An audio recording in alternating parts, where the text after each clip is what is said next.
Mesdames et messieurs, bonsoir, bienvenue sur Agri TV, c'est l'heure du journal. Au sommaire, le poisson de plus en plus rare sur nos marchés.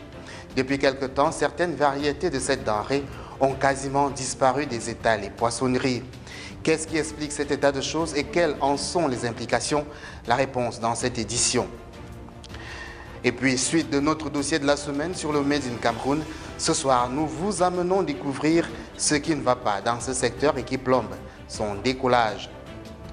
Du plantain camerounais, il en sera également question dans ce journal après l'annonce de la mise sur pied de 20 agropoles de bananes et plantain et de 4 unités de transformation à travers cette région du pays. À quel niveau se situe la production camerounaise? Esquisse des réponses dans cette session d'information. Et puis la séquence découverte de cette édition nous conduira au marché 8e. Nous ferons connaissance d'avec ce qui fait la particularité de cet espace marchand classé parmi les plus anciens de la capitale camerounaise. Bienvenue au journal. Nous vous le disions en titre, depuis près de 2 mois, le marché camerounais du poisson connaît une baisse vertigineuse en fourniture de cette denrée. Les espèces telles le maquereau se font de plus en plus rares dans les poissonneries. Une situation qui montre bien que le Cameroun affiche encore des lacunes à satisfaire la demande en poisson de sa population. La fourniture en poisson du Cameroun suscite des interpellations et même des interrogations. Kwam Simo, Guy Parfait-Iba. Malgré les efforts conjugués par le gouvernement camerounais pour la fourniture quantitative et qualitative en poissons sur l'étendue du territoire national, constat est fait et avéré que la fourniture en poissons reste une épine dans la chaussure pour l'État camerounais. Après moult solutions, le poisson se fait encore et toujours rare sur le marché, que ce soit en poisson localement produit qu'en celui importé autrement appelé poisson congelé. Une denrée chère et importante à tout humain compte tenu de son apport sur la santé des populations. En dépit des agropoles, dont le principal rôle est d'augmenter la production et de limiter les importations, le manque du poisson se fait de plus en plus criard et donne l'impression que désormais, ce manque est ancré dans nos mœurs. Car il ne s'écoule pas une année sans que l'on en parle. Comme qui dirait, les habitudes ont la peau dure. Le maquereau, pour ne citer que cette espèce de poisson prisée de toutes, se vend désormais au plus offrant. Il n'y a jamais une année plus difficile que celle-ci. Il n'y a pas le maquereau. Non seulement le maquereau, il n'y a pas l'argent au Cameroun. Les prix sont exorbitants. On ne sait plus quoi dire. Donc je voudrais que l'État regarde pourquoi il y a ce problème au niveau de Cameroun. Parce que moi j'ai l'impression que ce n'est pas le conséquent qui est cause. On doit regarder le problème du conséquent. Il n'y a jamais eu ce genre de difficultés comme cette année-ci. C'est que les êtres humains sont en train de consommer. On donne le processus, nous les présents, on nous donne les produits. Quand on est présent, on a les problèmes avec les clients. 40 500, 40 500. Le bum, que ça soit 14 000 à 40 500. 14 000 à le bum. Il y avait 42 000. Oui, on a pris à 14 000 à 42 000. Le lendemain, elle a mis à 14 500. Toujours comme des gens, je ne sais pas comment les peser les 300. Pourquoi comme dans les non 40 000 au carton, on a parlé de 14 000. 100 milliards de francs CFA par an pour du poisson importé, une demande nationale toujours plus forte, des produits importés de qualité douteuse quelquefois, une production locale, on ne peut plus insuffisante, sont en somme les défis auxquels est confrontée depuis toujours la filière. Aux ménagères de crier et de s'interroger, à quand la fin de ce long et pénible cycle aux allures d'un éternel recommencement? Remplir le panier de la ménagère dans la situation économique qui est la nôtre relève parfois de l'impossible. Avec un salaire interprofessionnel minimum garanti qui s'élève à 36 270 francs CFA par mois depuis le 17 juillet 2014, le travailleur camerounais a du mal à s'en sortir. Quand on sait que c'est avec cette même somme qu'il doit subvenir à tous ses besoins primaires. Reportage Nicolas Bessolo. Bananes de 700, arachides de 300, demi-kilo de viande de bœuf 1400, cubes 50, oignons 50, huile de palme 300 francs CFA, pour un total de 2800 francs CFA. C'est la somme à débourser pour réaliser ce plat camerounais généralement appelé banane malaxée. Ici, à ceci, s'ajoutent des ingrédients et autres épices pour relever le goût de son menu. La ménagère peut dépenser environ 3 000 francs CFA pour un seul repas. Pourtant, si l'on s'en tient au salaire minimum interprofessionnel garanti d'un salarié camerounais qui est évalué à 36 270 francs CFA, celui-ci a droit à une ration journalière de 1 209 francs CFA. Somme qui, d'après certaines ménagères, ne suffirait pas véritablement à remplir leur panier, même pour une famille constituée de 2 personnes. 1209 francs, on ne peut pas faire un bon repas. 1209 francs, on ne peut rien faire comme un bon repas. Là, tout est cher sur le marché. Mais le riz sauté, un bon riz sauté ne peut pas faire le 1200 ne peut pas faire un bon riz sauté. Ne peut pas. On peut faire le riz sauté sur au moins 2000. 1200 c'est le riz sauté. On peut préparer avec 1200 c'est le riz sauté. Rien que. Cependant, certaines familles trouvent leur compte. Par exemple, le couscous de maïs, oui, avec le gombo. Il suffit d'acheter le maïs de 200 francs, l'écraser à 50 francs, acheter l'huile de 100 francs, le gombo de 200 francs, acheter les crevettes, l'oignon, la tomate de 50 francs, et puis le repas est fait. Toutefois, pour espérer manger un bon héros, par exemple, ou encore un bon coq ou tout autre mets de chez nous, il faut un peu plus de 1 209 francs CFA. Le coquille, le corps, le tarot, on peut voir au moins 2000, 2500. Le héros, tu dois payer l'huile rouge, tu dois payer le héros et tu payes le watali et le watafoufou pour faire. Ça ne peut pas aller à 1200. Ici, ce SMIC ne suffit déjà pas à nourrir une famille. Qu'en serait-il lorsqu'il s'agira de se soigner, de se vêtir, de se déplacer et surtout de faire des économies? Pourtant, en 2014, plus précisément le 17 juillet, le salaire minimum passait de 28 216 francs CFA à 36 270 francs CFA, soit une nette augmentation de 8 000 francs CFA. Malgré ceci, le Cameroun occupe toujours la dernière place dans la sous-région, après le Tchad, dont le salaire minimum s'élève à 60 000 francs CFA, 80 000 francs pour le Gabon, 90 000 francs pour le Congo et 128 000 francs CFA pour la Guinée équatoriale. Suite à présent de notre dossier de la semaine consacré au Made in Cameroun. Le chapitre que nous vous proposons ce soir est une incursion minutieuse dans ce qui ne va pas au sujet du label Cameroun.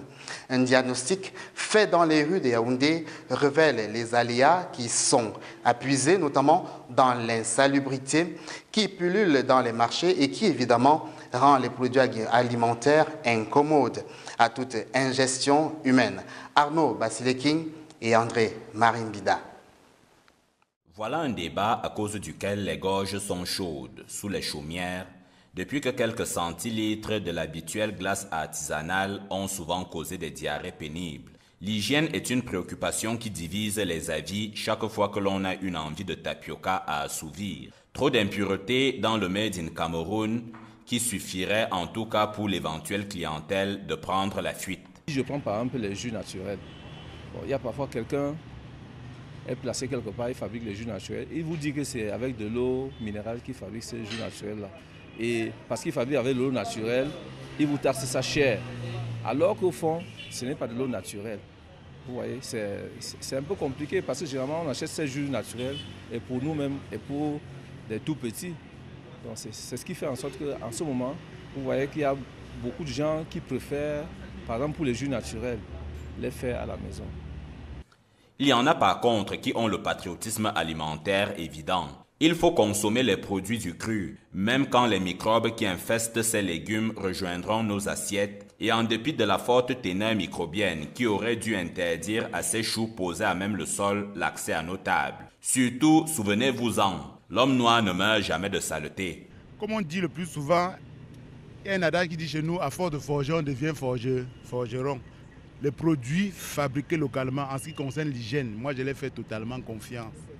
Parce que personne ne peut prendre sur lui de fabriquer les produits pour venir empoisonner les gens en bordure de route. Donc, et on ne peut que commencer par là, par la suite devenir une industrie. C'est ça. Et si quelqu'un n'a pas foi à ce que l'on vend en bordure de route, lui-même il peut fabriquer, lui-même peut payer les produits, aller fabriquer lui-même chez lui. C'est ça, donc en ce qui me concerne, je l'ai fait totalement confiance. Les opinions, vous l'aurez constaté, sont partagées. Une confusion qui traduit toute l'obscurité qui enveloppe le petit secret dont on s'est servi pour cuire un beignet, ou quand il y a un inquiétant mystère qui plane au-dessus d'une eau qui a servi à la préparation de ces yaourts. Il y a eu aussi ces folles rumeurs en juillet 2015 qui incriminaient certaines marques locales de beurre de table comme cancérigènes et inconformes à toute consommation humaine. Autant de peurs qui requièrent la prévenance de certains experts en matière d'hygiène. S'assurer de la qualité de l'eau. Est-ce que l'eau qu'on utilise est de bonne qualité? Est-ce que ça subit les analyses bactériaux et physico-chimiques au laboratoire, dans un laboratoire agréé? Il y a les grands laboratoires, par exemple, comme le Centre Pasteur, qui est un laboratoire agréé, reconnu mondialement. Il faut s'assurer de la qualité de l'eau et même du produit. Le yaourt doit être analysé au niveau du Centre Pasteur pour savoir que ce yaourt est de bonne qualité ou pas. Est-ce que le consommateur doit prendre son yaourt sans inquiétude? La discussion reste donc ouverte et ne prendra certainement pas fin demain. Un tour dans la filière banane-plantain. On se souvient que le 9 juin 2016, la Société d'action prioritaire intégrée de développement agricole au Cameroun signait un contrat relatif à l'octroi de 125 milliards de francs CFA pour la mise sur pied de 20 agropoles bananiers plantains et de 4 unités de transformation à travers 7 régions du pays. Le Cameroun voyait alors tripler sa production en banane plantain pour le long terme. Au-delà de ces chiffres fort évocateurs et de cette statistique flatteuse, l'on ne saurait dire que la filière banane plantain ne connaît pas de contraintes. Au jour d'aujourd'hui, où en est-on avec le projet Agropole? Quelles en sont les retombées? Éléments de réponse dans ce reportage de Kwam Simo et de Guy Parfait. Eba. D'une manière générale, la filière banane plantain se porte bien. Hormis les bassins de production, que sont le centre, le sud, l'est, le littoral et le nord-ouest, on dénombre de nombreux pôles où la culture se développe à travers le pays. Vu la disponibilité de la denrée à travers le pays, il y a lieu de dire que la filière connaît une belle avancée. La demande nationale étant estimée à 4 millions de tonnes par an, soit 100 kg par habitant et par an, pour une production de 2 millions de tonnes. Il y a l'abondance pour le moment. Les routes sont ouvertes, c'est la sécheresse.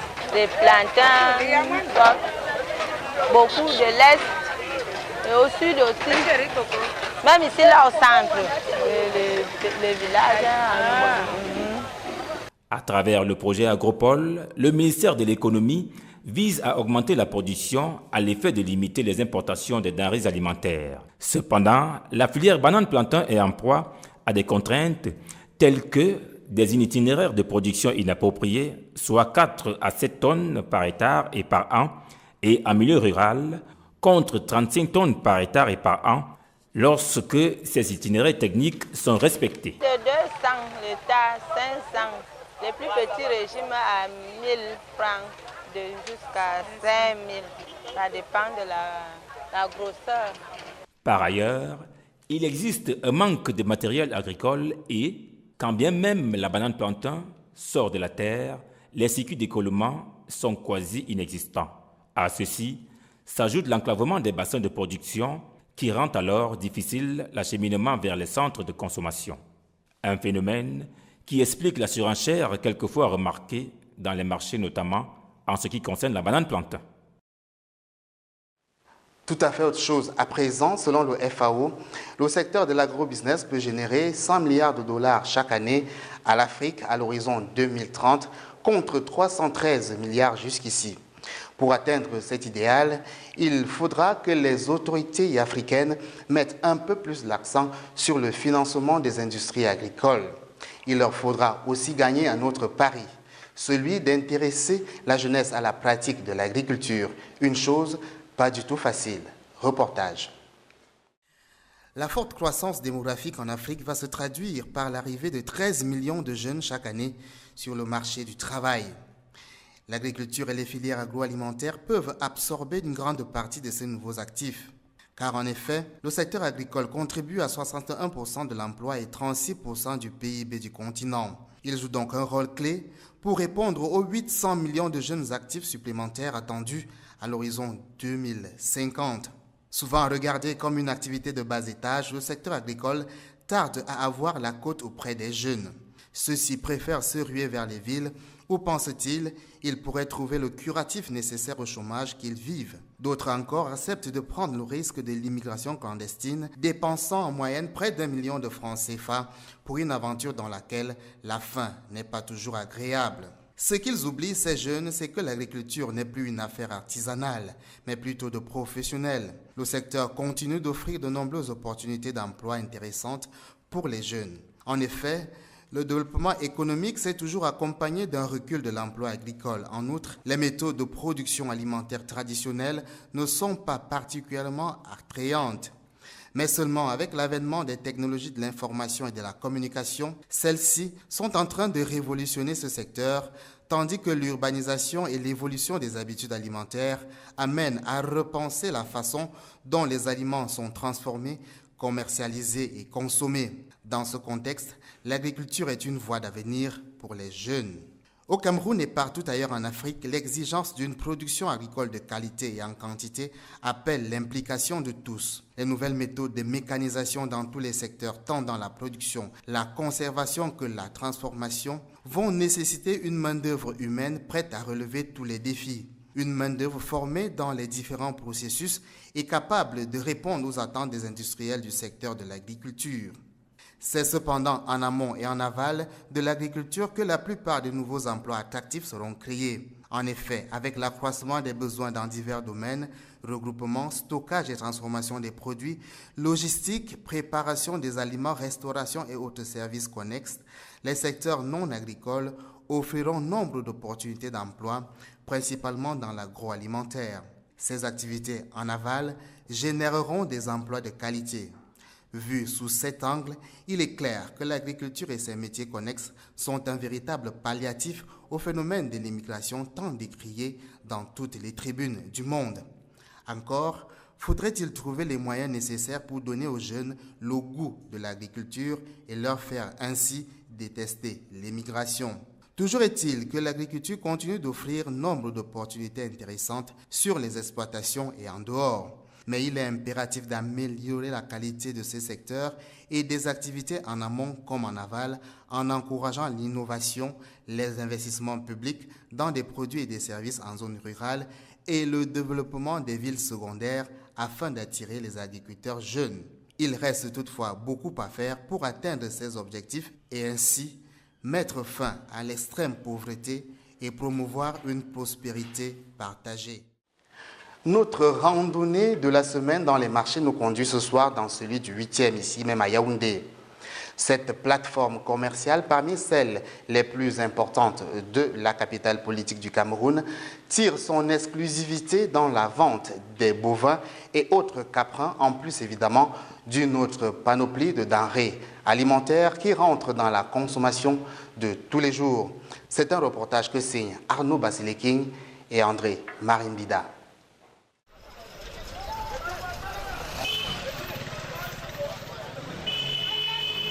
Il y en a qui estiment que ce marché est le plus célèbre de Yaoundé, qu'il est un grenier géant vers lequel s'empressent des gens partis de très loin pour la plupart, et qui trouvent ici, dans ce marché du 8e, les ingrédients nécessaires pour épicer les ragoûts de tous les soirs. Il y a également une curiosité qu'il a fallu sonder, celle d'un marché du 8e alors que nous sommes dans l'arrondissement de Yaoundé 2e. Marché 8e, parce que c'est à côté du commissariat du 8e. 8e arrondissement, ça c'est le 8e arrondissement, donc c'est dans le 8e arrondissement et à côté du commissariat du 8e arrondissement.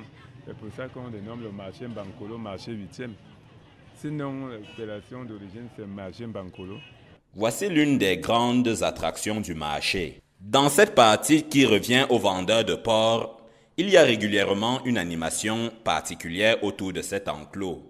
Le cochon que vous regardez à l'instant s'appelle Monsieur le sous-préfet. Surtout ne riez pas.